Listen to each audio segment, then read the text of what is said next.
Hey everyone, Newtype TCG here. This is round 2 of my tournament, Newtype tournament from October 4th. I'll be facing against blue-purple. Again, my goal is to always walk you through my thought process, when to push, when to hold back, and how I evaluate my options during each turn. Hopefully you can pick up a few tips for your own matches. And again, sorry if you see me flicking or fidgeting, it's just something I do when I'm deep in thought. So let's just get straight into round 2. I actually won my die roll here and I chose to go second. So looking at my hand, it's a very good, strong starting hand. So you always want to assume, if you don't know what you're playing against, you're facing against aggro.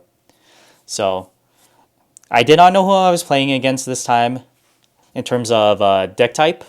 So I decided to keep my hand having a Zwart for a turn 2 play and a Lifrin for a turn 3 play. And especially if I'm going second, I can get the Lifrin out earlier instead of the Zwart, which is a stronger body than the Zwart because of the 4 HP. Even the Kusanagi base, which helps relieve pressure against the 4-3. So at this time, I know when I'm playing against purple, and I'm assuming it's against blue at this point, because that's what most people play with purple. And he drops the 2-2 1-drop, meaning that it's an aggro matchup, most likely. So here he drops the Raziel, and it's actually pretty good for me because I have a body to easily answer the Raziel with the Zwart. Here you always, again, want to draw cards first before you play your bodies because it might change up your plays. So I drew 2 striker packs. Easy discard for one of them. Play the Zwart and pass. So thinking on my turn plays, because I'm actually really afraid of Fatal Strike, which he does here. He actually got rid of the Lifrin, which I actually think is a bad choice. If he got rid of my Zwart, he can easily swing with the Raziel, then pop my base.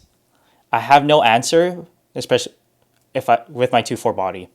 Instead, he just swings with his 2-2, unable to break my EX base, and keeps the Raziel standing and passes turn here.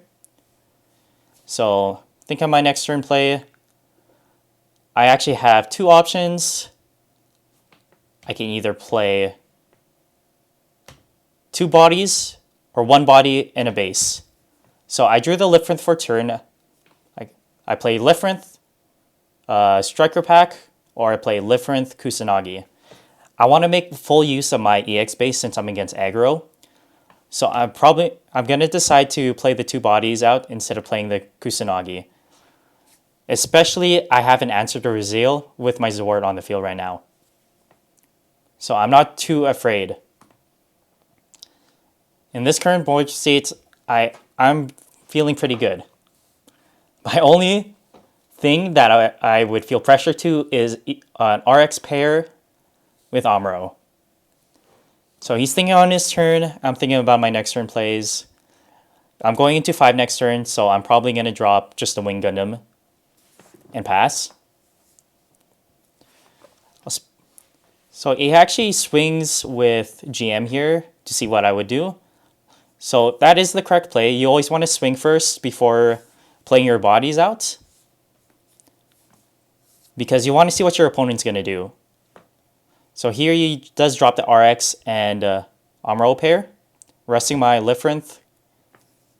So he easily swings to base with his 2-2, then trades his RX body with one of my 2-4s. Here I think he should have not swing the Raziel, because it's just going to trade with his Zwart anyways. But it's actually not that bad of a play, because if I have a 2-1 pilots, I can easily just get rid of the RX by pairing with the Zwarts. I drew dual Maxwell for turn, and I stand my Launcher Strike. I'm going to swing my Launcher Strike into the 2-2. I don't want to keep it standing, because he might have another Fatal Strike to easily just get rid of it. So might as well just get rid of the 2-2 body by swinging into it. I played my Wing Gundam and I passed turn here. I actually think this is a misplay on my part. I should have paired the dual Maxwell underneath the Wing Gundam just in case he has an Amuro pair. And plus I have 2 dual max spells. So I'm just wasting a free standing resource. This one is actually a big turn for him. He has the Barbatos, pings his RX, and pairs them with Kazuki. So he has suppression now. And he swings into it. I got Kira from life, which is pretty huge for me at this point. Because I'm going into 7 with a freedom. So this is gonna temple swing on my turn. Drew a path. So I have a few options here. I have path. Hope I can draw into dual death scythe. Or into a death scythe. Because I have a dual in my hand. That's very unlikely of a play for me because I only play 2 death scythes in my build. So it's very unlikely I could get death scythe from the top 5. Or I can play freedom with Kira. I can -2 from one of my units, then -2 again when I attack. So that's what I'm thinking in this play. I'm just thinking what I should minus. So I have 2 options. I minus the Barbatos. Then I make it -4. Or I can minus the RX. Then I can swing with my Wing Gundam into the RX and pair it with duo. So I'm just trying to do the math in my head, which gives me the most value.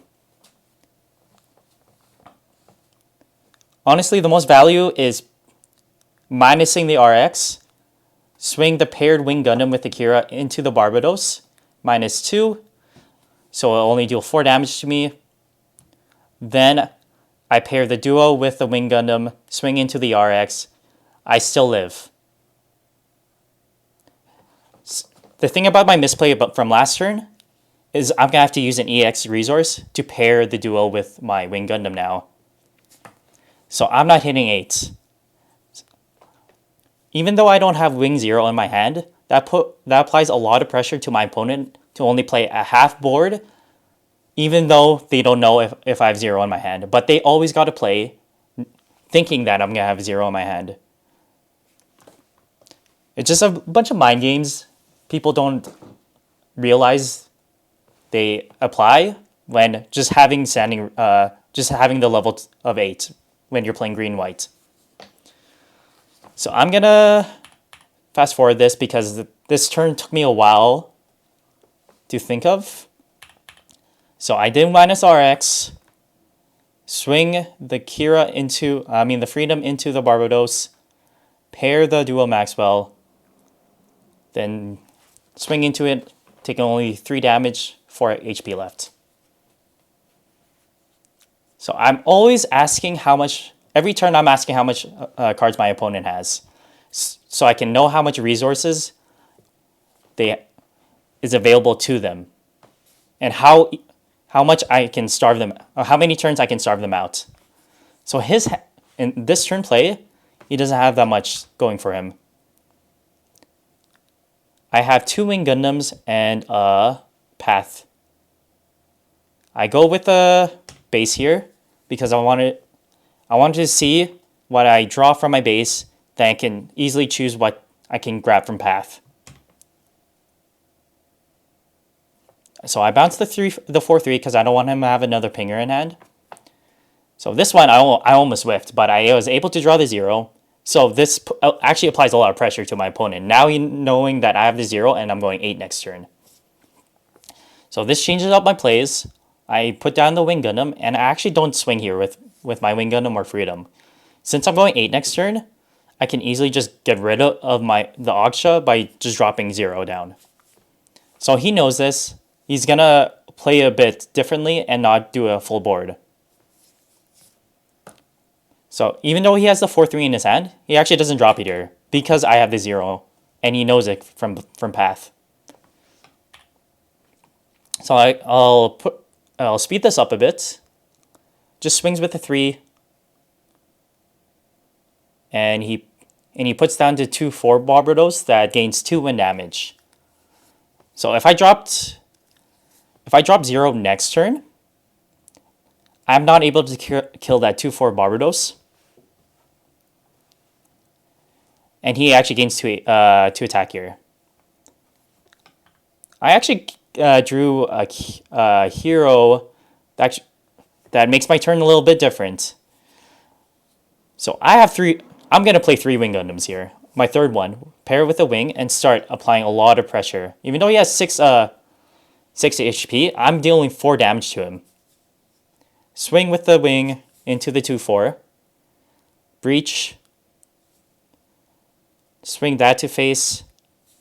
Swing my 4-5 into his 3-3. Breach. And still lives.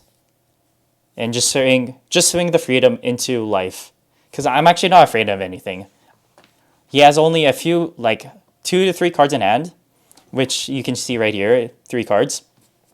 And there's not that much I'm afraid of in a blue-purple deck at this moment that can get rid of all my wards. Because I present lethal next turn, even if he only just takes away 2 of my bodies. I'm also thinking of pairing my duo here on top of the Wing Gundam just in case, but I didn't feel like I needed to here, since I already have a strong board presence. And I'm not afraid of pingers at this point, because there's not enough pingers with 4 cards in his hand that can get rid of at least 2 bodies. So he's thinking what to play, but honestly, it's pretty much game over for him. So he plays his 2 bodies. I start swinging into his face, and at this point we admit that it's game over because I have 3 wings on the board. So hopefully you guys are able to learn something from this game, realizing how strong Wing is. Also, if you feel like I misplayed or would have done plays differently, feel free to comment.